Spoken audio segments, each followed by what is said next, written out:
Bien, buenas tardes. Bienvenidos todos a la clase número 16 de Introducción a la Relatividad General. Vamos a continuar con el tema de relatividad especial con el que nos quedamos la vez pasada. Bien. Entonces, la vez pasada habíamos mencionado una nota histórica de que en su momento, a principios del siglo XX, Lorentz y Poincaré, que fueron dos prominentes matemáticos de la época, ya tenían estudios sobre los aspectos matemáticos que hay detrás de la relatividad especial, especialmente acerca del espacio-tiempo de Minkowski. Pero, digamos, la interpretación física de estos estudios matemáticos, pues no vino sino hasta después de Einstein, ¿no? Cuando descartó, digamos, la idea del tiempo absoluto que hay en la mecánica newtoniana, las ideas también del espacio absoluto como realidades físicas, ¿no? Y en particular, digamos, de manera pedagógica podemos decir que en la relatividad especial lo que hizo Einstein es reemplazar lo que sería como el espacio-tiempo de Galileo Newton, ¿no? Aquel espacio que es básicamente el producto cartesiano entre el espacio euclidiano y otro espacio real, digamos, o una línea R, digamos, que representa, digamos, el tiempo, ¿no? Y lo reemplazó por lo que sería el espacio-tiempo de Minkowski. Minkowski también fue un geómetra, también por la época, ellos también ya se habían adelantado a la idea, ¿no? Pero, como habíamos visto la vez pasada con el teorema que establece que las ecuaciones de Maxwell se pueden escribir en términos de esta dos forma, que es el tensor de intensidad de Maxwell-Faraday, pues, digamos, las ecuaciones de Maxwell ya de por sí tenían un contenido relativista, ¿no? Y se pueden escribir perfectamente bien acordes a los objetos geométricos tensoriales en el espacio de Minkowski, ¿sale? Entonces, de hecho, Einstein no entró por ese camino, a pesar de que, digamos, Einstein se le reconoce no solamente por haber descubierto, digamos, la relatividad especial, la relatividad general, también otras cosas de física, ¿no? El efecto fotoeléctrico, entre muchas otras contribuciones, pero también se le reconoce como el padre de la física teórica. Y digamos, es algo que hizo posteriormente con la relatividad general, no con la relatividad especial. Con la relatividad especial se basó en fenómenos que tenían que ver con el electromagnetismo, fenómenos que no se podían explicar en términos de las nociones y conceptos newtonianos, ¿no? Entonces fue como llegó, digamos, a la relatividad especial, y después se hizo esta conexión que había ya con Lorentz, Poincaré, y se sintetizó este asunto, ¿no? Entonces, bueno, lo que habíamos visto la vez pasada es que uno puede describir, uno considera, digamos, en contexto de la relatividad especial, al parámetro t que aparece en el espacio-tiempo de Minkowski como otra coordenada más, ¿no? Como decir, digamos, juega el mismo papel, está en el mismo estatus que la coordenada x, y o z, ¿sale? En el sentido de que pues uno puede elegir, digamos, el marco de referencia respecto al cual yo voy a medir x, y, z, que puede ser un marco de referencia que esté rotado, que puede estar trasladado, etc. Y lo mismo pasa con el tiempo, ¿no? Ahora yo puedo elegir un cierto marco de referencia respecto al cual yo voy a medir ese parámetro t, y juega el mismo rol, ¿no? Entonces, digamos, no tiene nada de especial, ¿no? Ese parámetro t. Yo puedo elegir eso, puedo elegir otros, ¿no? Depende del problema, pero lo importante es que la física no depende de eso. Entonces, algo que discutíamos la vez pasada era, bueno, y entonces, ¿cómo medimos el tiempo? Y justamente lo que se hace es, lo que se mide es el tiempo propio. El tiempo propio no es otra cosa más que la longitud de las trayectorias temporaloides en el espacio-tiempo, ¿vale? Eso vamos a recordarlo porque creo que es importante. Entonces, pues el tiempo propio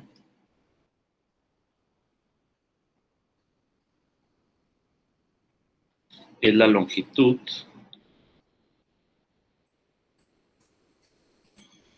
de las trayectorias temporaloides.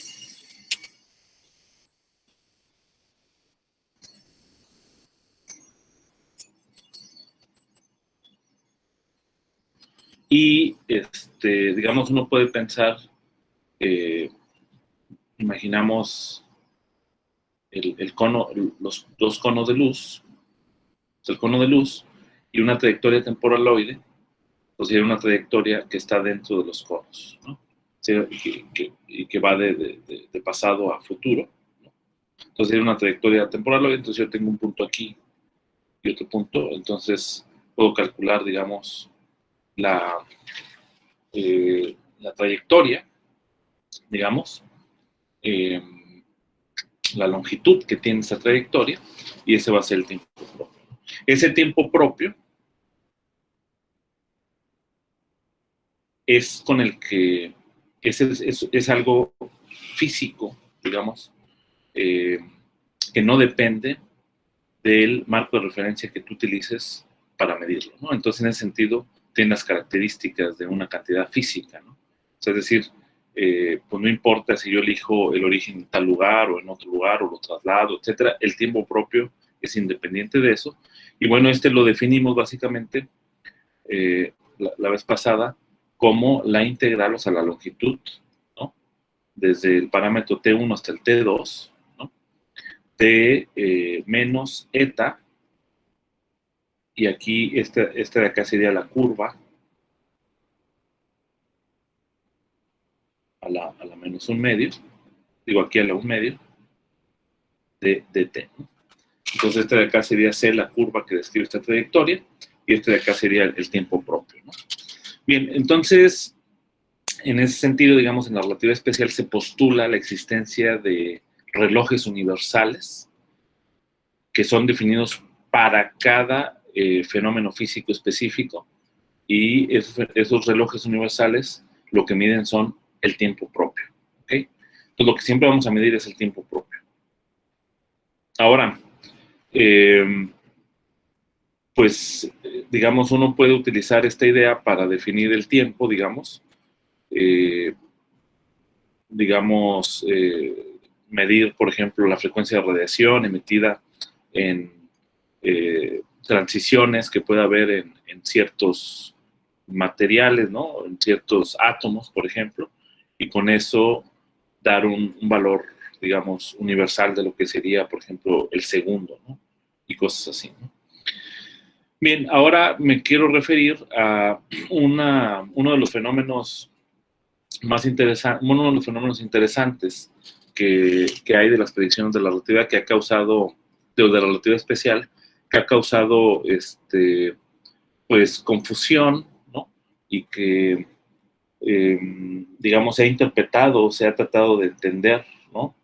El fenómeno de distintas maneras, e incluso se le ha llegado a nombrar como la paradoja de los gemelos, ¿no?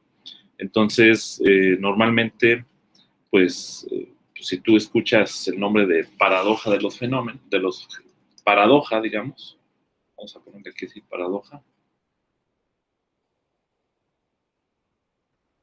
de los gemelos, y yo de antemano voy a ponerle aquí entre comillas, ¿okay?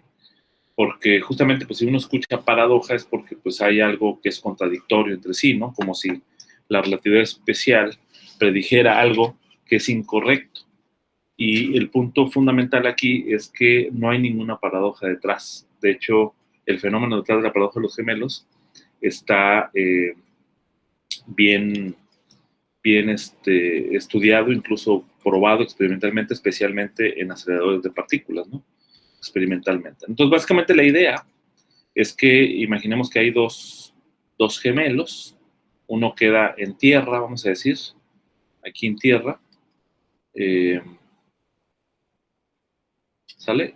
Aquí queda el observador en tierra, y hay otro que sale, digamos, en algún cohete que está aquí adentro, vamos a decir, ¿no? Y se va, no sé, por ejemplo, a la estrella más cercana, ¿no? Que es Alpha Centauri, ¿no?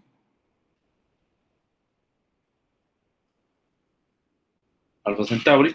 Entonces, digamos que este gemelo, pues, digamos que este está, vamos a decir, en un marco de referencia inercial, aquí en Tierra, digamos que queda aquí en reposo. Entonces, y este otro gemelo, pues se acerca, vamos a decir que la velocidad con la que se mueve, pues es, vamos a decir, 0.99, ¿vale? De la velocidad de la luz.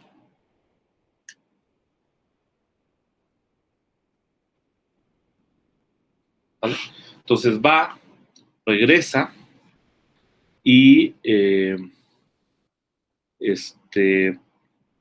el tiempo, digamos, que transcurre para el gemelo que va aquí, digamos, vamos a llamarle, este es el gemelo A, y aquí adentro, ¿vale? Este sería el gemelo B, vamos a decir. Entonces vamos a decir el tiempo que transcurre para el gemelo B, pues va a ser menor, digamos, al tiempo que transcurre para el gemelo A, ¿no? De tal manera que como el tiempo transcurrió de manera más lenta, digamos, para B, pues quiere decir que el gemelo A pues va a estar más viejo, digamos, cuando el gemelo B vaya a la Alpha Centauri y regrese, y entonces pues el aspecto del gemelo B pues va a ser en un aspecto más juvenil, ¿no? Entonces digamos que pues la gente dice, bueno, pues es que es una paradoja, ¿no? No puede ser posible que, que el gemelo A pues haya envejecido, digamos, al mismo ritmo, mientras que el gemelo B no lo haya hecho de la misma manera, ¿no? Entonces se discutió mucho ese asunto durante todo el siglo pasado, y lo que ocurre, el punto fundamental es que esto es una realidad física, pues, y a veces es difícil aprenderlo. Entonces la gente decía, no, pues es que es una paradoja, porque pues no puede ocurrir eso, ¿no? Y entonces lo adjudicaban al hecho de que, pues para empezar, cuando el gemelo B, digamos, arranca, digamos, sí, sale disparado, digamos, de la Tierra, eh, sale disparado de la Tierra, pues tiene que acelerarse, ¿no? Y eso implica que no estás en un marco de referencia inercial. Cuando llega Alpha Centauri tendría que desacelerarse y tampoco estarías en un marco de referencia inercial, y luego de regreso, al dar la vuelta nuevamente, tienes que desacelerarte para volverte a acelerar, y entonces ya no, pues no aplica, ¿no? Y con eso justificaban, ¿no? Pero el punto es que no es así. El punto es que tú puedes hacer experimentos. O sea, podríamos pensar en un experimento mental en la que, digamos, dos cuerpos idénticos, uno viajando de un punto, vamos a decir, P1 a un P2, ¿no? Un cuerpo que viaja en esta dirección hasta la mitad, ¿no? Y este otro que viaja en esta dirección, vamos a decir que eh, empezamos a medir la velocidad de ambos cuerpos hasta que ya tengan una velocidad uniforme, de tal manera que ellos traen un marco de referencia inercial para cada uno de ellos. Y entonces, digamos, el movimiento de este cuerpo pues va a simular esta ida, ¿no? Y el movimiento de este cuerpo, cuando atraviese de aquí para allá, va a simular el regreso, ¿no? Entonces ya con eso eliminamos el efecto de los marcos de referencia no inerciales que pudieran estar involucrados aquí. Y aún así, el fenómeno se preserva, ¿no? O sea, aún así, tendríamos que el gemelo B, digamos, que iría en esta dirección, pues, digamos, transcurriría el tiempo de manera más lenta, ¿no? Ahora, ¿cómo lo explicamos en el contexto de la relatividad? Bueno, pues vamos a...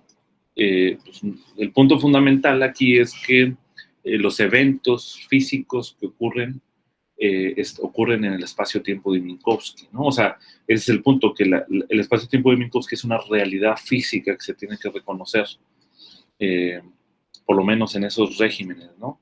Y entonces lo que tenemos, pues es, digamos, vamos a decir, el eje temporal el eje espacial, y los eventos ocurren dentro de, vamos a decir, del cono de luz, ¿no? O sea, los eventos físicos, como habíamos dicho, toda la física ocurre dentro del cono de luz. Entonces, pues para el gemelo que queda, vamos a decir aquí, el tiempo t, para el gemelo que queda en, ¿cómo se llama? Que queda en tierra, pues él, como no se mueve en el espacio, pues queda en reposo, ¿no? Y en reposo significa quedarse en el eje temporal, ¿vale? O sea, es decir, lo único que transcurre para él en el espacio-tiempo, o sea, es decir, para el gemelo que queda en tierra, pues es una línea recta, o sea, sí se va a mover en el espacio-tiempo, pero solamente sobre el eje temporal, ¿no? Entonces, el gemelo que queda en tierra, pues el tiempo va a ser este t, ¿vale?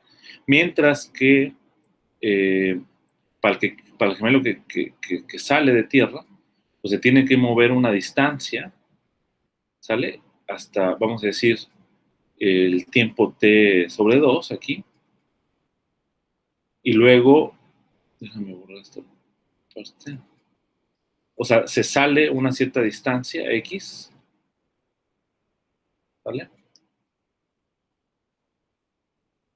Vamos a decir x1 aquí, y luego tiene que regresar a tierra, ¿no? La posición en tierra está en el origen aquí, tiene que regresar a tierra, ¿vale? Entonces, pues tiene que usar esta trayectoria, ¿no? Entonces, claramente, pues la longitud de esta trayectoria, pues es más grande que la longitud de esta trayectoria, ¿vale? Entonces, justamente, ese es el punto, ¿no? O sea, como la longitud de esta trayectoria va a ser más grande, pues el tiempo va a transcurrir, va a ser más largo el tiempo para el que se mueva por esta trayectoria que para el que se mueva por esta trayectoria. Esa es la razón fundamental. Entonces uno lo puede poner como que el tiempo t1, ¿sale? Que es la integral, ¿sale? De 0 hasta el tiempo t, ¿no?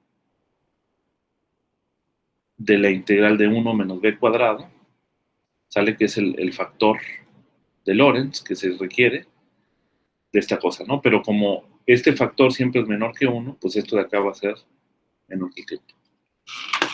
Y ese es el asunto, ¿no? Fundamental, ¿no? Deje ver si no me...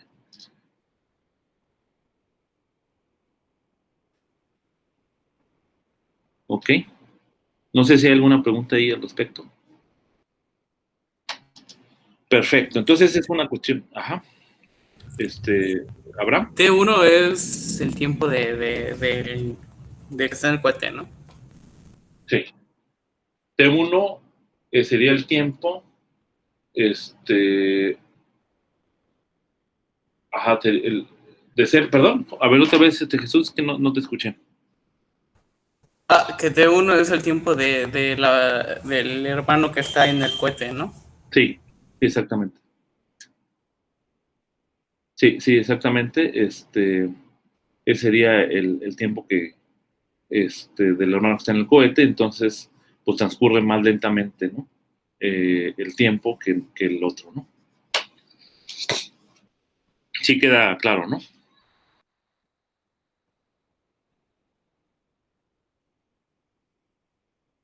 Ok. Bien, entonces, pues bueno, el punto es que esta es una realidad física y pues tenemos que reconocerla, ¿no? Como tal. ¿Vas a querer sándwich?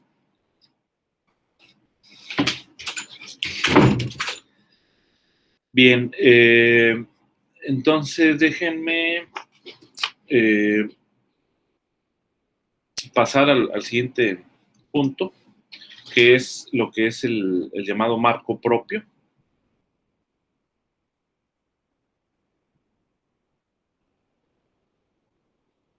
Y velocidades relativas.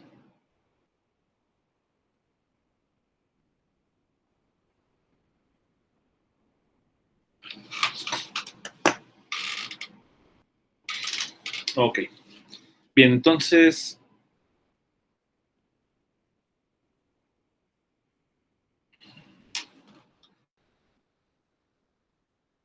cuando definimos la velocidad en el contexto newtoniano, el punto fundamental es que la velocidad, si ustedes se fijan, si hacen memoria de cuando vieron mecánica clásica, siempre se hace respecto a un marco de referencia. Pero el marco de referencia no significa otra cosa más que un observador, ¿no? O sea, es decir, respecto a un observador es como se define la velocidad. En el contexto de relatividad la idea es similar, ¿no? Sin embargo, pues se hace más compleja porque no tenemos una noción de tiempo absoluto ni de simultaneidad absoluta, ¿no? Entonces tenemos que definir lo que sería un observador en el contexto de relatividad. Y el observador, ¿quién sería un observador?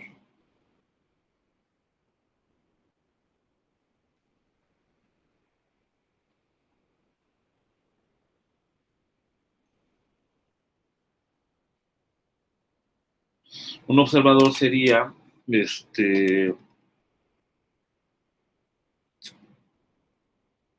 una línea, una curva temporaloide. Es decir, un observador se define en relatividad especial por su línea del mundo.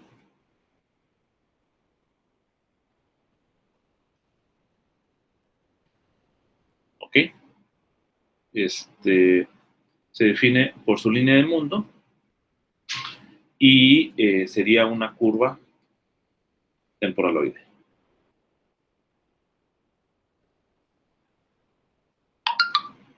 ¿Ok? Sería una curva temporaloide. Entonces, pues acuérdense, tenemos, digamos, nuestro espacio-tiempo y pues tendremos aquí una curva, ¿no? Con sus vectores tangentes que están dentro del cono de luz, ¿no? Bien, entonces ahora podemos definir un vector tangente temporaloide sobre la curva, ¿no? Y podemos definir un vector unitario tangente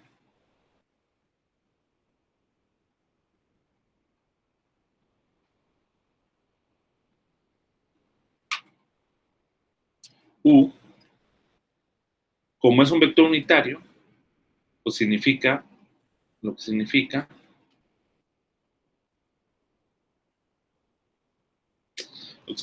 que eta U es igual a menos 1. ¿Okay? Porque acuérdate que las propiedades de los vectores ahora se definen respecto a la métrica, ¿no? En este caso sería la métrica de Minkowski. Entonces, la unitariedad significa básicamente esto, ¿no? Y es menos 1 porque es un vector tangente que es temporaloide. ¿Ok? Bien, ahora pues vamos a decir, con esto ya definimos, digamos, lo que sería el observador. Ahora vamos a definir otra noción que sería el marco propio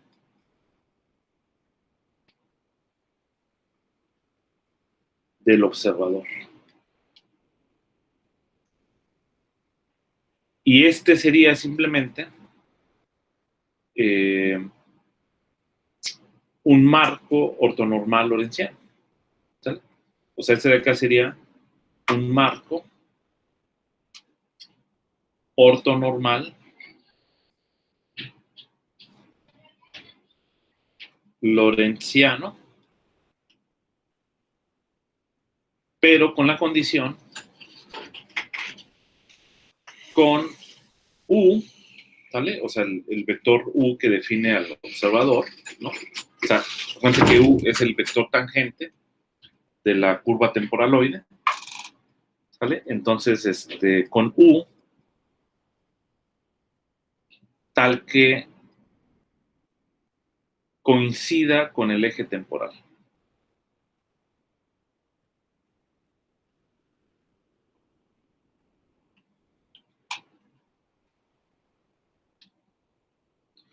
Esto básicamente significa que si yo veo a este U como un cuadrivector, ¿no? Entonces significa que yo nada más tengo U0. Bueno, de hecho nada más sería igual a 1, ¿no?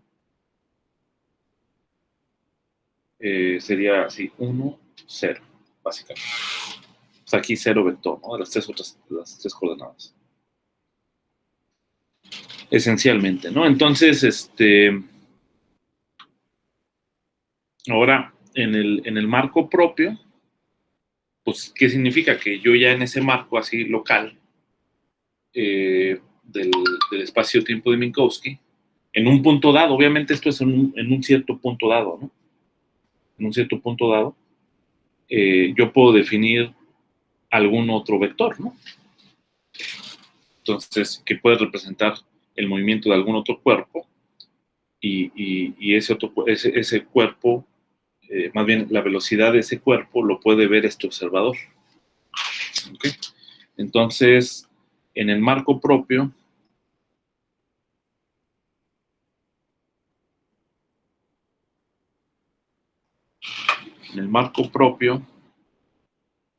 el vector,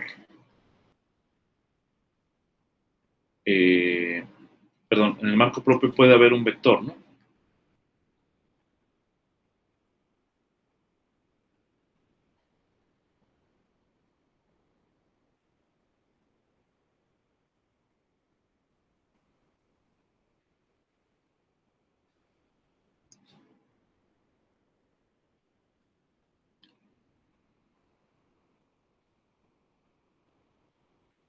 Podemos tener un vector, B, ¿sale? Pues, digamos, lo vemos como un cuadrivector, pues tiene sus componentes B0 y BI, ¿no? Donde I va de, como sabemos, ¿no? 1, 2, 3, ¿no? Este sería la componente temporal y esta sería la componente espacial, que están medidas respecto al marco propio. ¿Ok?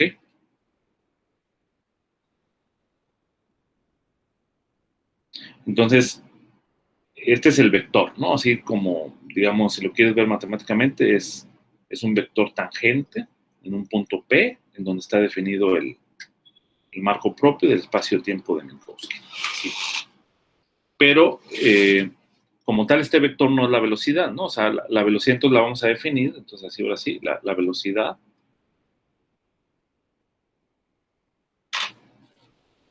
¿sale?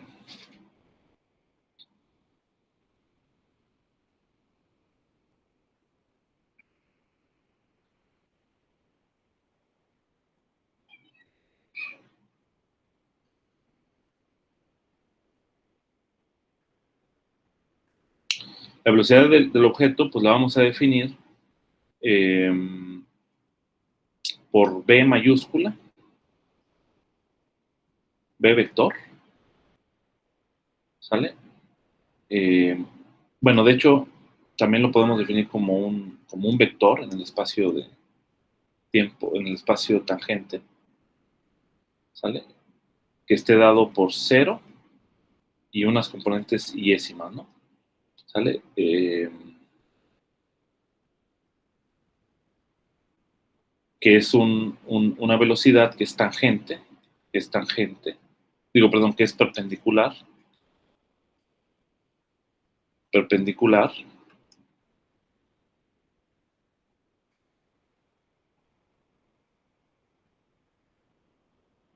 al eje temporal. ¿Por qué se puede saber esto? Como no tiene componente en 0, si yo calculo eta de U, que es el vector tangente del observador, por la velocidad, pues esto de acá es igual a 0, ¿no? Porque U no tiene componente espacial y B no tiene componente temporal. Entonces, y esta es la definición, digamos, de dos vectores que son ortogonales entre sí. Ahora, esta BI, ¿cómo la definimos? Dado este vector, digamos que es, vamos a decir que en el espacio tenemos aquí una línea causal, ¿no? Y entonces aquí tenemos el vector tangente de esta línea causal, pues es este B, ¿no? Y es el que va a observar el observador que está en esta línea. El observador se va moviendo en esta línea así, y al mismo tiempo va viendo al objeto que se va moviendo por esta línea causal. ¿Sale? Entonces, digamos, pues ve este vector tangente, podríamos decirlo, pero este vector tangente que es este B, sus componentes espaciales, vamos a definirlas como, perdón, es el vector tangente, el otro vector tangente. Entonces este B minúsculo, que tiene componentes B0 y BI, y la velocidad, pues la vamos a definir como que las componentes espaciales estén dadas por este BI sobre B0. ¿Okay? O sea, este es B mayúsculo y esto es minúsculo, ¿no? Entonces, esta sería la velocidad. Entonces aquí quizá convenga. No, está bien. Bien. Ahora, este B, este vectorcito, que es el que está aquí en la línea de mundo, es un vector causal, que ya habíamos visto.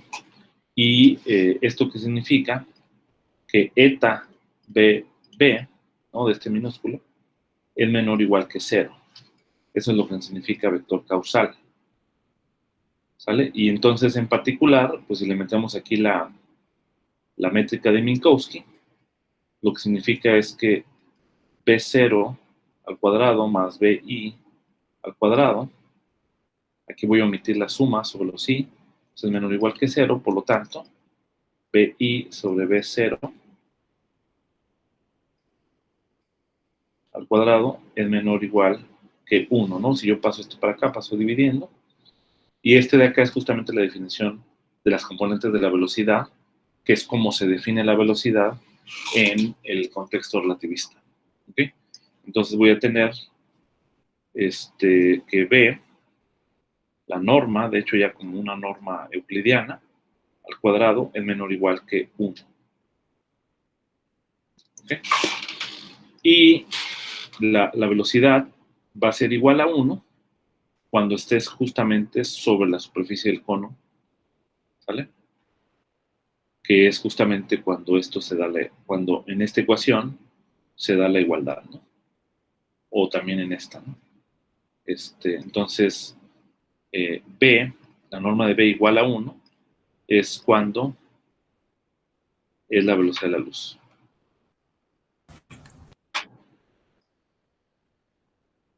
Que también lo puedes ver como cuando estás en el cono.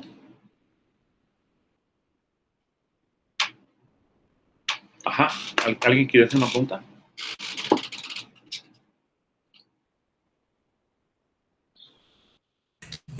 Yo tengo una duda. ¿Puedes subirlo tantito? ¿Cómo? ¿Puedes subirlo tantito? Así es, el que teníamos arriba, así habíamos definido el, el producto entre los vectores, donde está la métrica de Minkowski evaluada en el vector causal. No recuerdo. Entonces sí. Entonces, ¿Cómo? No entiendo. lo de abajo, de resultado de abajo. ¿Acá? En verde. Sí, sí, ¿Aquí? Sí, sí. Esta es la definición de un vector causal. Cuando eta Ajá. BB es menor o igual que 0. Ajá. ¿Y Porque al siguiente paso? esta pues nada más la definición de la métrica. Ok, Con sí, esta es cierto. asignatura mismo, ¿no? Sí, sí. Gracias. Sale, vale. Profe, Sí. ese vector BI que tiene a la izquierda, ¿qué dijo que era? BI, El de a la izquierda, hasta acá. Ajá. Esta es la componente de las velocidades. Estas Pero son las velocidades. lo de abajo es un B0. Sí, este es B0.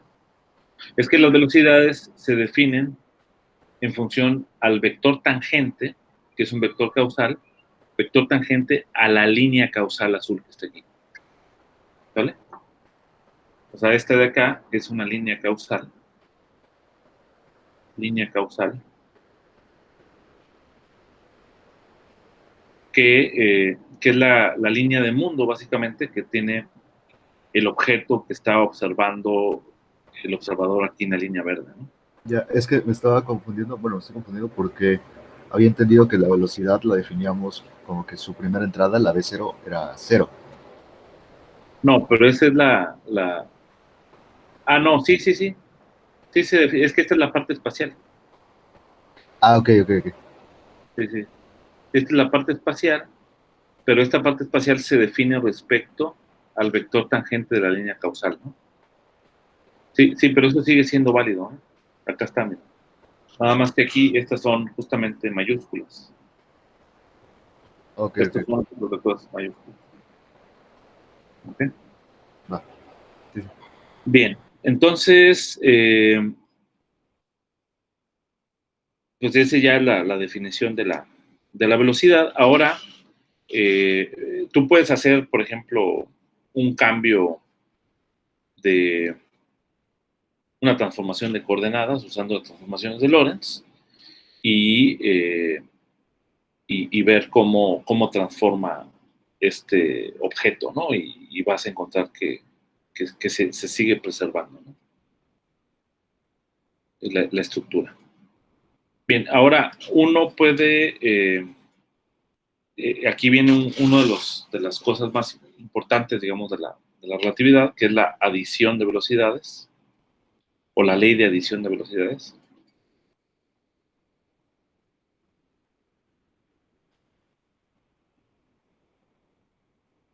¿Ok? La ley de adición de velocidades. Y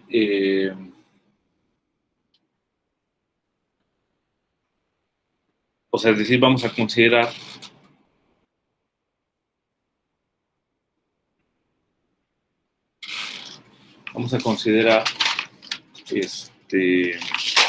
lo siguiente.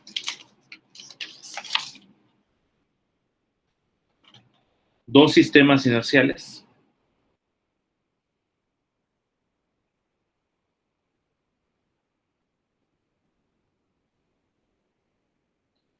¿sale? Vamos a llamarle el primer sistema T, X1, XA, donde A se refiere básicamente a 2 y 3, ¿no? Es un sistema inercial con estas coordenadas y otro sistema inercial con estas coordenadas T', X'1 y X'A, ¿vale? Donde igual A pues es 2 y 3, ¿no? Y son dos sistemas de referencia inercial, pero con la propiedad, por sencillez, de que los ejes A coinciden, ¿no? Entonces, significa que, por ejemplo, los ejes Y y Z coinciden en los sistemas inerciales.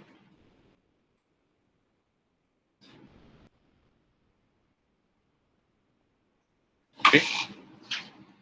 Entonces,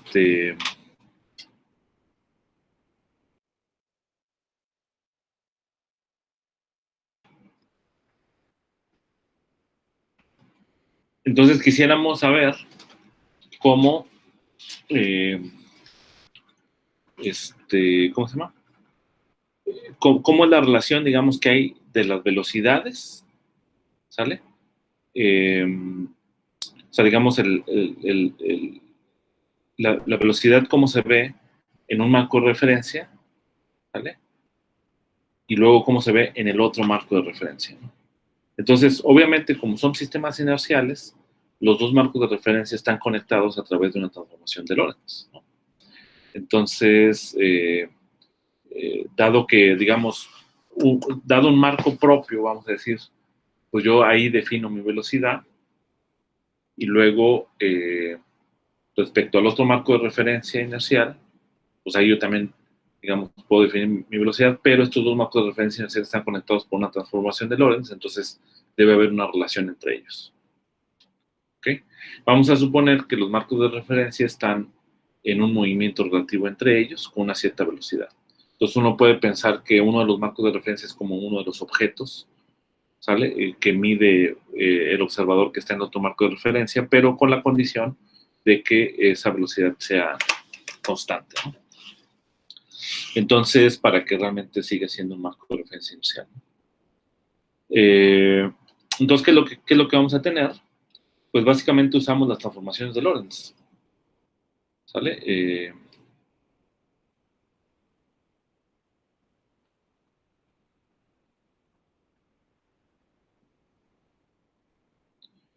Que ya habíamos visto la vez pasada. La voy a transcribir nuevamente. La transformación para la parte temporal, digamos, respecto a un cierto tiempo, va a ser t respecto a este tiempo tau. O sea, este objeto transforma como t' menos tau' más la velocidad de x' 1 menos z' dividido sobre la raíz de 1 menos b cuadrado.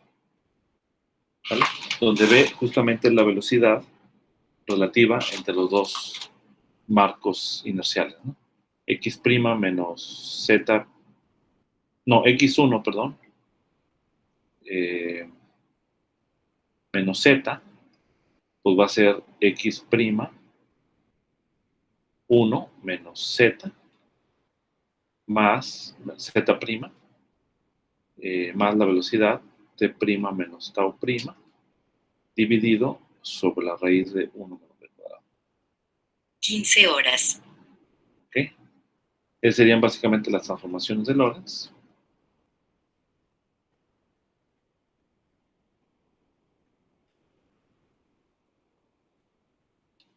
Ok, y ahora, pues la velocidad en el marco de referencia no primado, digamos, en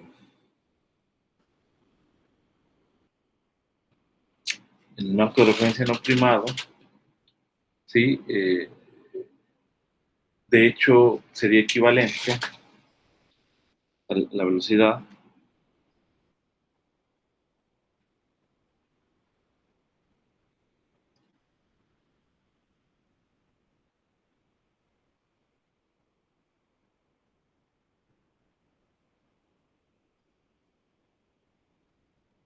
pues sería, vamos a llamarla U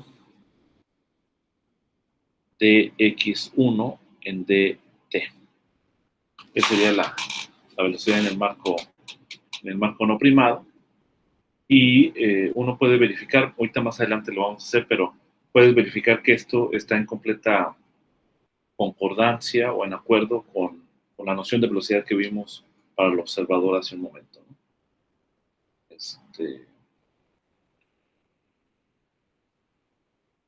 O sea, básicamente, si lo quieren ya de una vez ver esa concordancia, es el hecho de que X1, con respecto a la longitud ds de la métrica, multiplicado por ds en dt, pues es esto, ¿no? Por una regla de la cadena. Este de acá sería esta velocidad v1 que habíamos visto hace un momento, y ds en dt es lo mismo que la componente 0 de la velocidad. ¿Okay? De acuerdo con esta definición. Entonces, pues en efecto, esta es la velocidad, ¿no? Bien, entonces, y en el marco primado,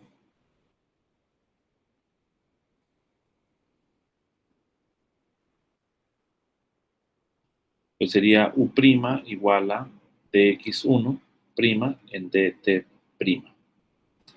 Entonces la pregunta es cómo están relacionadas estas dos velocidades. Entonces utilizamos las transformaciones de Lorentz. Básicamente tomamos que estos son cambios en el tiempo, cambio en el tiempo primado, cambio en la posición, etc. Entonces, esencialmente... bueno, y en estas transformaciones de Lorentz, nada más por completez, el resto no transforma, ¿no? O sea, queda igual, ¿no? Entonces, lo que tienes es, según las transformaciones de Lorentz,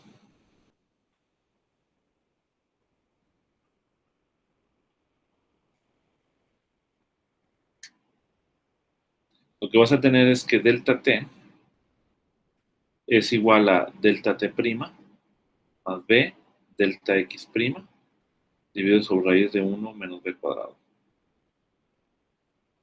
Delta x1 va a ser delta x1' más b delta t' sobre raíz de 1 menos b cuadrado. Tal y como están ahí arriba, ¿no? Pero entonces, pues estos son cantidades, ¿no? Que simplemente son cambios, ¿no? O sea, la diferencia entre dos valores. Entonces yo puedo dividir uno entre otro sin problema. De acá divido delta x1 sobre delta t, sin ningún problema, ¿ok?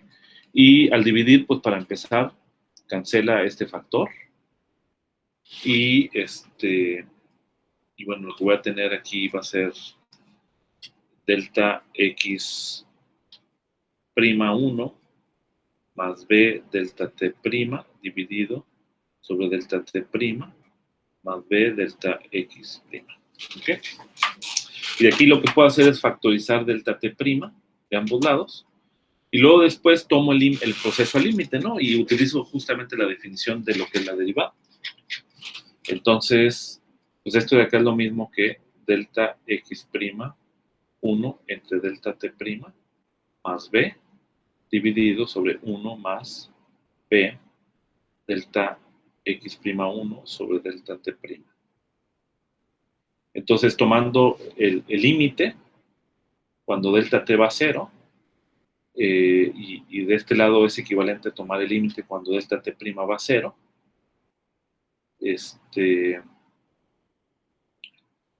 pues de este lado se convierte en U', de este lado se va a convertir, no, perdón, de este lado se convierte en U normal, de este lado se va a convertir en U' más B, dividido sobre 1 más B por U'. Y este de acá es justamente la regla de adición o la ley de adición de velocidades.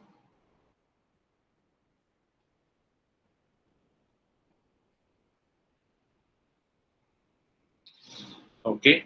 Y esta ley para el movimiento relativo entre dos marcos de referencia es lo que marca la gran diferencia que hay entre la concepción relativista de Einstein y la concepción newtoniana galilea, ¿no? O galileo-newtoniana. Fundamentalmente porque lo que te dice aquí es que pues la manera en cómo se acumula la velocidad cuando yo estoy en distintos marcos de referencia inercial es distinto, ¿no? O sea, si yo, por ejemplo, una de las consecuencias fundamentales es una consecuencia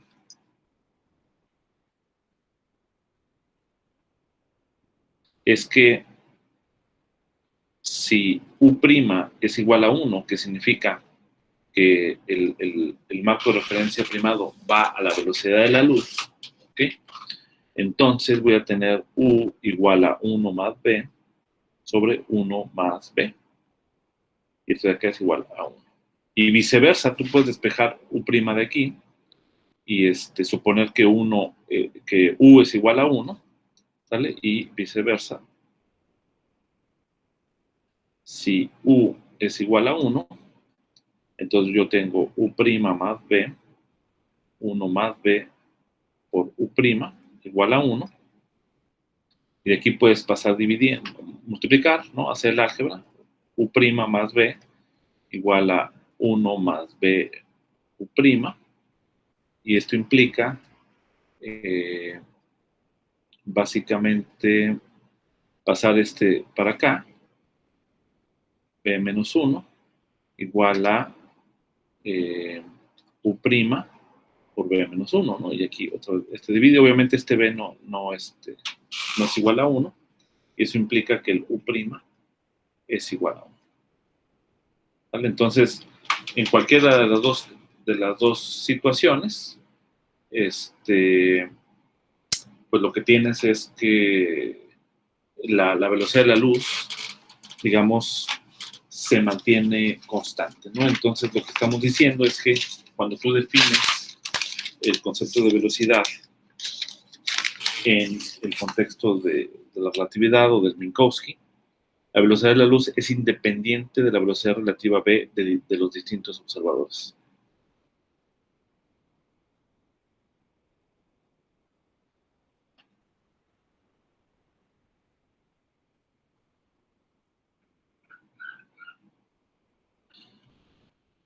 Es independiente de la velocidad relativa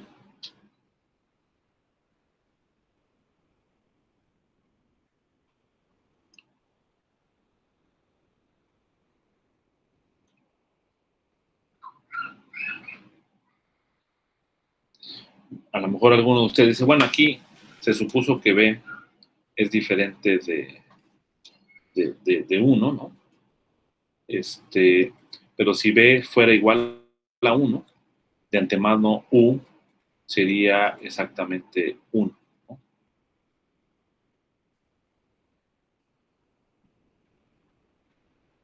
Ok.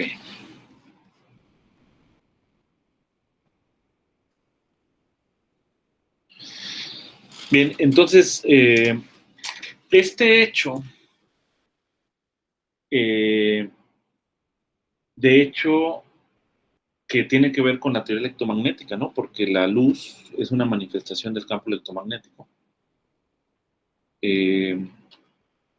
Se conocía ya desde el año 1887 porque fue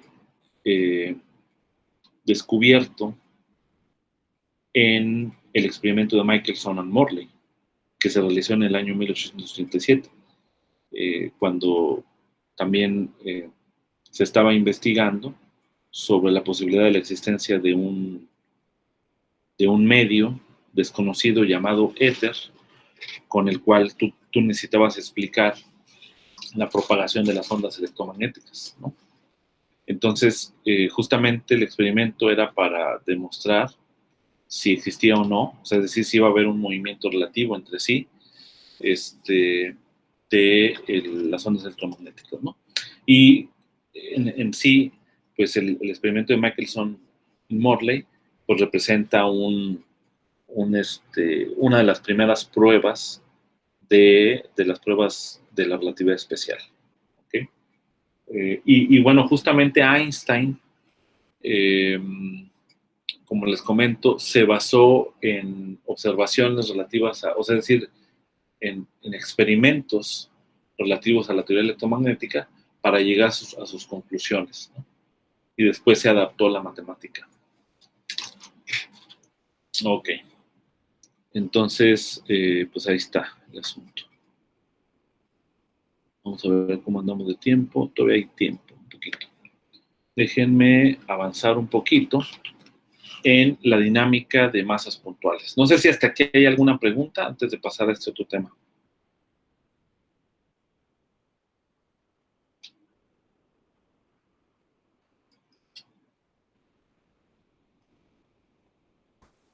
De mi parte, no, creo. Ok, muy bien. Bien, bueno, pues lo primero es recordar nuevamente lo que sería la ley de movimiento newtoniana, ¿no?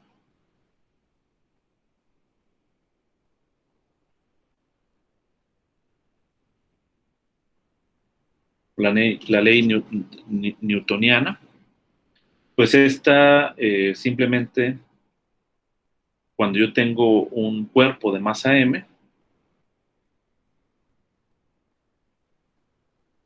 esto nada más lo recordamos para tener referencia, de masa m sub 0,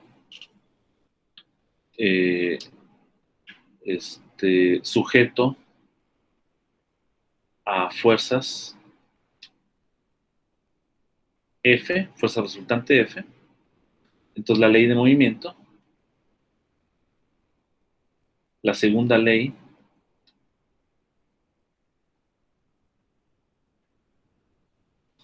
básicamente nos dice que derivada con respecto al tiempo de m0 por v, que sería la velocidad, es igual a fuerza resultante. Y esto en un marco de referencia inercial, ¿no? En particular tienes el caso en el marco de referencia inercial que cuando las fuerzas resultantes se anulan, el movimiento va a ser un movimiento rectilíneo uniforme, ¿no? Y bueno, entre otras cosas, puedes también de aquí puedes multiplicar, ¿no? Energía cinética es un concepto que también puedes derivar de aquí. Se puede justificar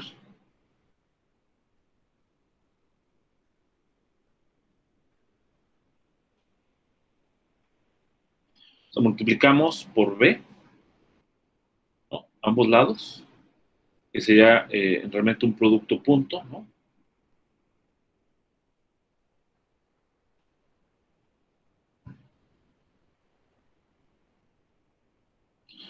Y aquí, para entrar a la velocidad, utilizamos la regla de la cadena, y esto de acá sería d en dt de un medio de m0 por b cuadrado.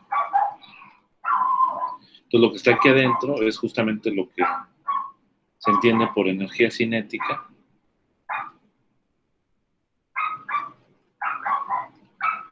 en el contexto newtoniano, ¿no? Entonces esto se pone nada más como una referencia, porque vamos a ver los conceptos, cómo se modifican estos conceptos en el contexto einsteiniano o en el contexto de la relatividad espacial, ¿no? ¿Cómo sería la ley relativista? Vamos a ver ahora cómo sería la ley relativista. Bueno, para empezar, bueno, en el contexto newtoniano, digamos, nada más para no olvidarlo. Acuérdense, yo lo que tengo es el espacio euclidiano, ¿vale? Es el espacio euclidiano, y por ahí también tengo, no puedo dibujar las 4 dimensiones, pero también tengo mi espacio que mide el tiempo, ¿no? Entonces, las trayectorias, pues son trayectorias en el espacio euclidiano, ¿sale? Y, digamos, yo las defino con un radiovector y están parametrizadas con un parámetro t que pertenece a esta línea, ¿no? Y esto lo interpreto como el tiempo, ¿no?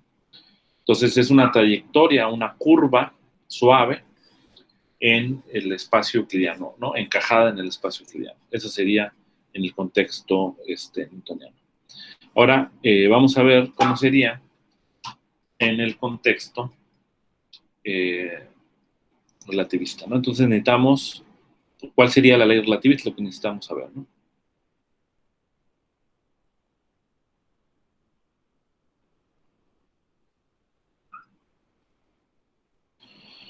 Bien, entonces para empezar, pues la trayectoria de una partícula masiva puntual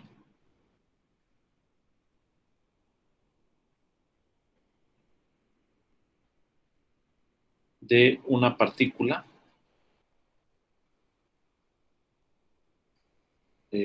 masiva y puntual es una curva, es una curva temporaloide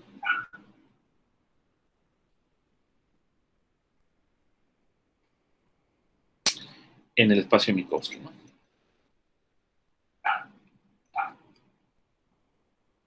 el espacio-tiempo de Minkowski. ¿Ok?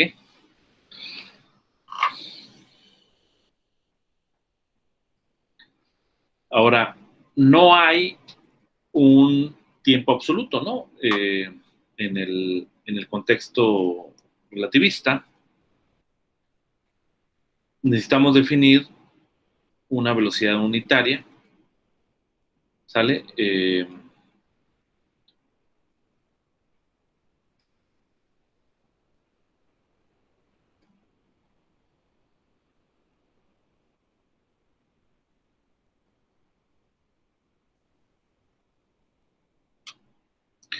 Que sea un vector tangente a la trayectoria.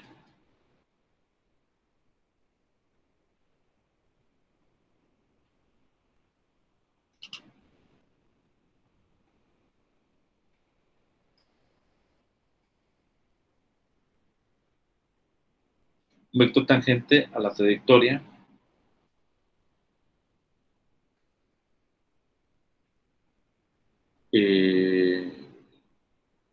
¿cuál trayectoria? Pues la trayectoria que va a describir la partícula, ¿no? Que está sujeta a determinadas fuerzas, ¿no? Va a ser la trayectoria, pero que la voy a parametrizar, porque yo soy libre de parametrizarla como guste. La trayectoria parametrizada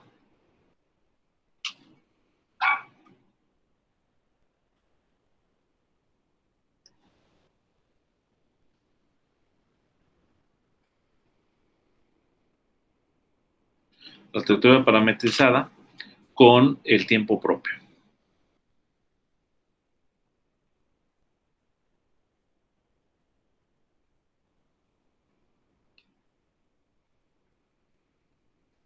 Que sería la longitud de arco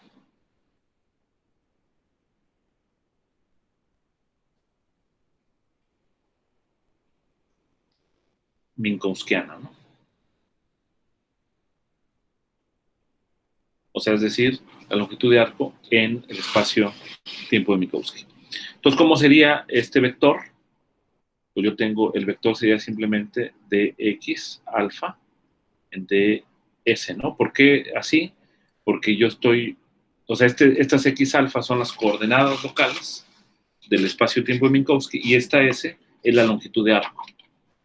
Pero como es un vector unitario, pues yo necesito que eta u sea igual a menos 1 y esto significa que u alfa con contravariante y covariante es igual a menos 1, ¿no? O sea, es decir, aquí está la métrica de Minkowski de por medio, ¿no? Recuerden que los índices suben y bajan con la métrica. ¿Ok? Entonces esa es la noción de la velocidad asociada a la trayectoria, ¿no? Ahora,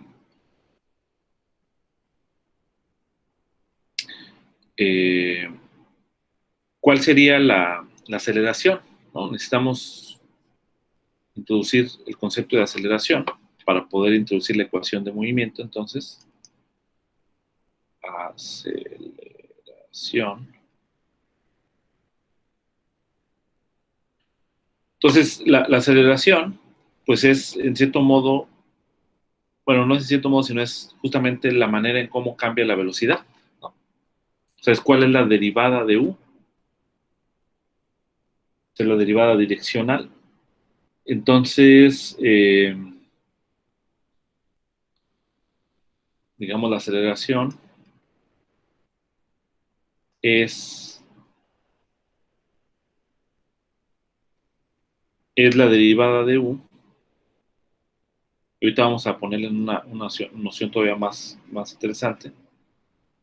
Es la derivada de u en su misma dirección.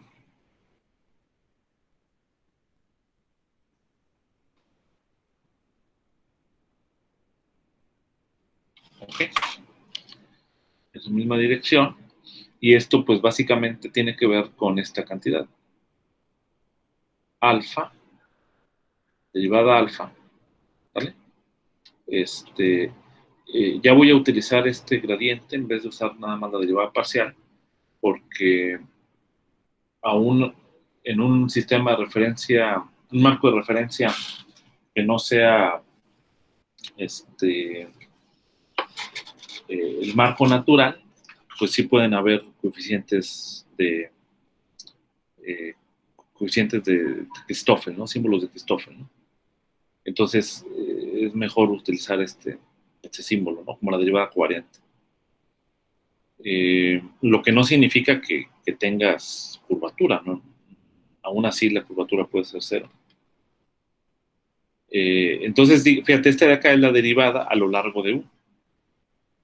Entonces, el cambio de la derivada, o sea, el cambio de la velocidad a lo largo de ella misma, pues sería esta cantidad. ¿Sale? Y esto es lo que se define como aceleración. Ok.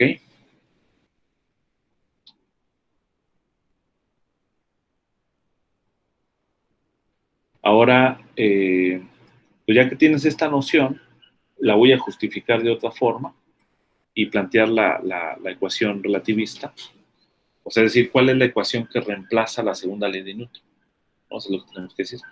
La ecuación que reemplaza a la segunda ley es la siguiente. O sea, si esta es la aceleración, pues yo lo que necesito es la aceleración de este vector, que sería el vector momento, ¿no? O sea, el cambio del momento a lo largo de U, una masa m sub 0, sería igual a la fuerza, a la componente F de la fuerza. Obviamente, todavía resta por interpretar qué significaría F0, ¿no? Porque, pues digamos, Fi, pues quizás sí lo puedes interpretar como la fuerza, como se interpreta en el contexto newtoniano, pero F0, pues ya no tiene otro significado, ¿no? De hecho, va a estar relacionado con la energía, ¿no? Ahora, voy a entender esta ecuación de otra forma, de una manera más covariante, una manera realmente covariante. Recordemos que tenemos nuestra noción de conexión.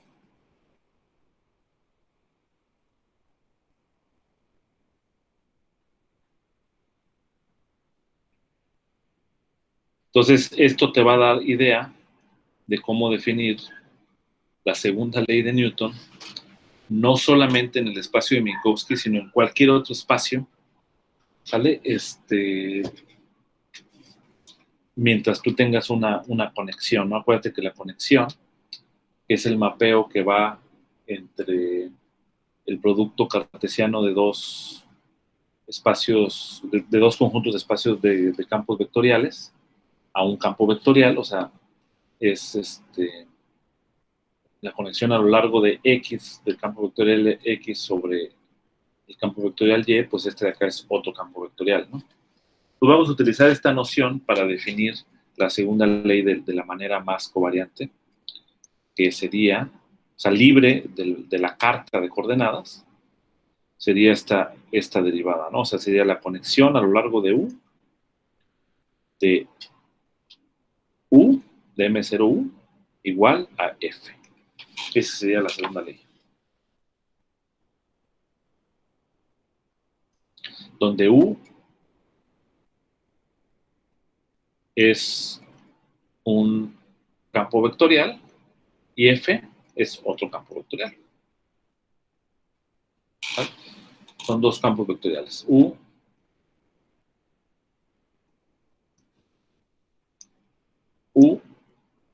es un campo vectorial, que es el campo vectorial de velocidades, y F es el campo vectorial de fuerzas.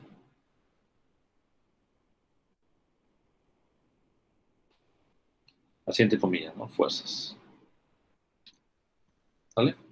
Entonces yo puedo escribir como campos vectoriales pues yo puedo agarrar esta U y cambiarme a mi, ¿cómo se dice? Puedo expandirlo en mis coordenadas, en mis vectores unitarios. Sale como U alfa, E alfa, ¿sale? F como F beta, E beta, ¿no? Y puede ser el marco natural o puede ser el marco no natural, o sea, puede ser el marco comóvil, ¿no? Digo, el marco móvil.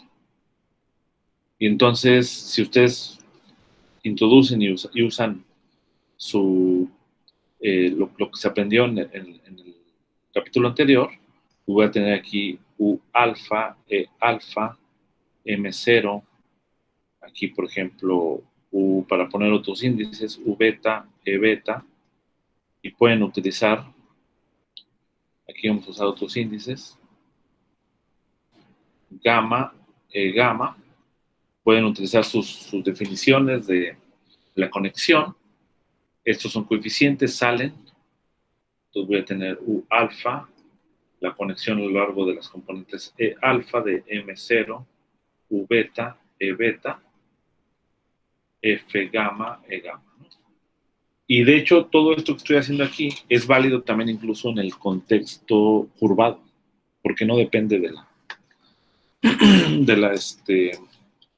métrica. O sea, no depende de la geometría en sí, digamos, la estructura, ¿no? Entonces, con esto ya les di un método para encontrar las ecuaciones de movimiento de un cuerpo de masa puntual en cualquier espacio, ¿no? El que tú quieras, ¿no? Bien, ahora ya sabemos que esto, pues al final es lo que es la derivada covariante y pues estos salen de la derivada covariante. Yo puedo escribirlo como U alfa, derivada covariante alfa. M0, si es una constante, pues sale aquí de la derivada. Si es una función, pues tiene que quedar ahí adentro. Y voy a tener aquí U beta, E beta, igual acá, cambio el índice para que sea beta. Y entonces identifico justamente con este coeficiente, ¿no? Y esa sería entonces la ecuación. Entonces así tengo que M0 por la aceleración, digamos, es igual a F beta. Y algo interesante es que pues esto también aparece cuando vimos la ecuación geodésica, este tipo de término también aparece, ¿no? Justamente cuando, no sé si recuerdan, en el caso, vamos a decir que M0 lo saco de aquí, una curva geodésica la definimos como una curva cuyo vector tangente es covariante, constante. O sea, cuando la conexión del vector a lo largo de la misma dirección del vector es igual a 0, eso define básicamente una longitud, una curva geodésica. Entonces tiene sentido de que cuando f es igual a 0, pues yo me voy sobre la curva geodésica, me voy sobre la curva de, digamos, que me extremiza la distancia entre dos puntos en el espacio correspondiente, ¿no? Ya sea un espacio de Minkowski, ya sea un espacio-tiempo, etcétera, curvado, etcétera. Entonces, pues no es sorprendente que tú puedas expresar, bueno, esto para empezar lo puedes expresar como U alfa. Ya sabes cómo actúa la derivada covariante sobre este vector, que sería la derivada U beta más un U gamma, gamma beta, alfa gamma. ¿Vale? O sea, es decir, la manera en cómo actúa la derivada covariante sobre este vector, ¿no? Y esto es válido también incluso en el espacio de Minkowski, o sea, que tú estés en el espacio de Minkowski no es equivalente a decir que los gammas sean 0. ¿No? Incluso en el espacio plano, en una geometría plana, así en el espacio de R2, si tú pasas a las coordenadas polares, pues los gamma ya no son 0, ¿no? Pueden hacer ejercicio para que se convenzan de ese punto. Esto de acá sería F beta. Ahora utilizo la definición de alfa, que sería dx alfa en ds, ¿no? Y entonces, ¿qué es lo que voy a obtener aquí? pues que la ecuación que describe este sistema sería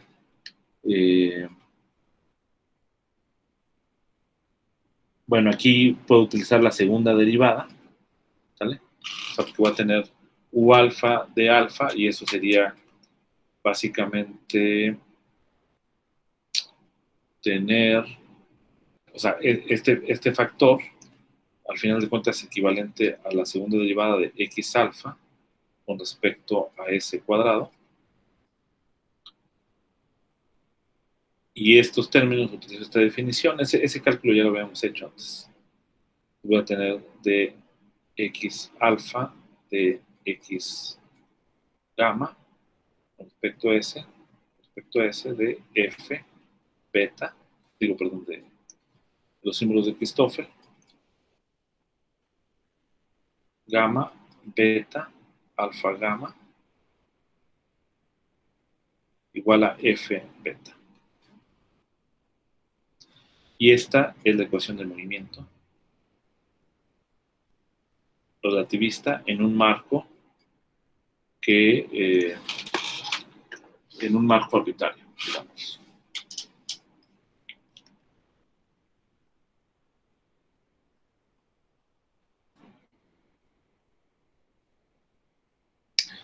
Bueno, yo creo que ahí le vamos a dejar porque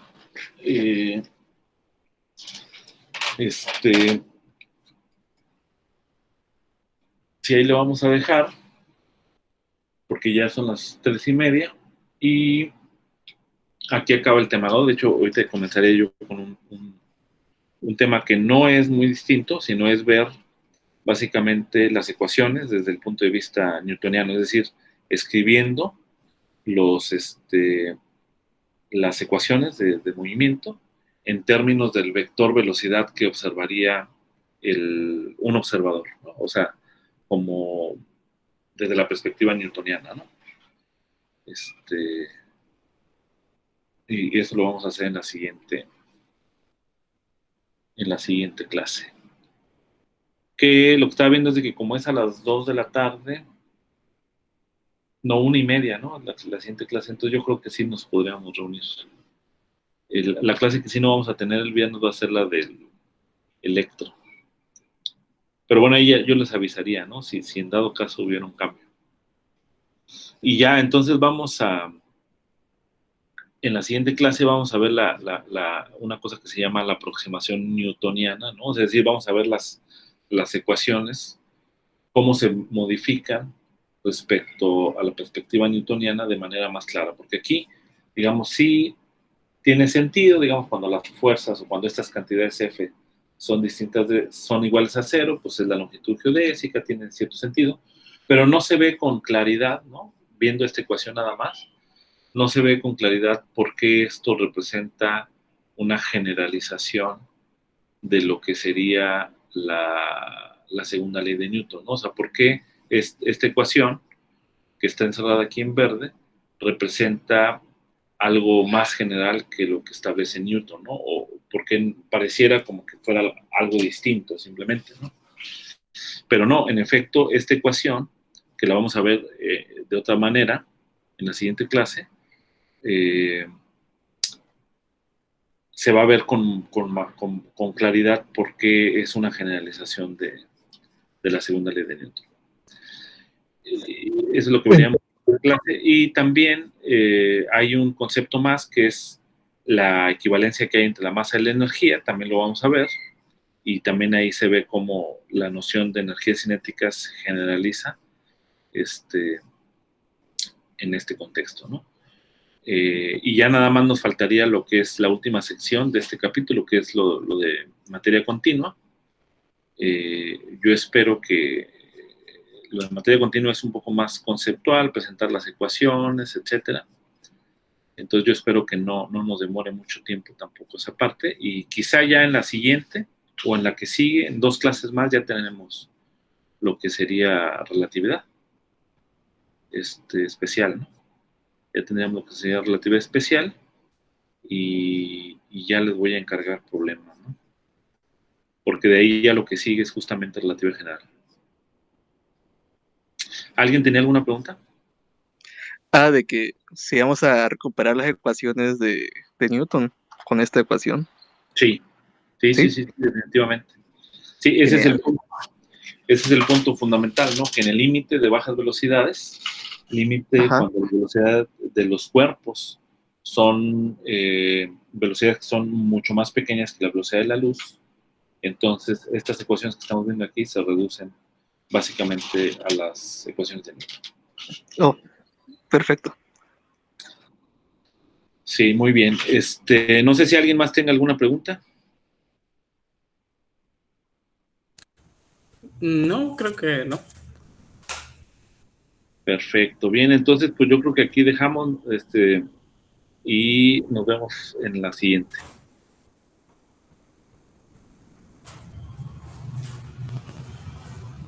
Hasta luego, profesor.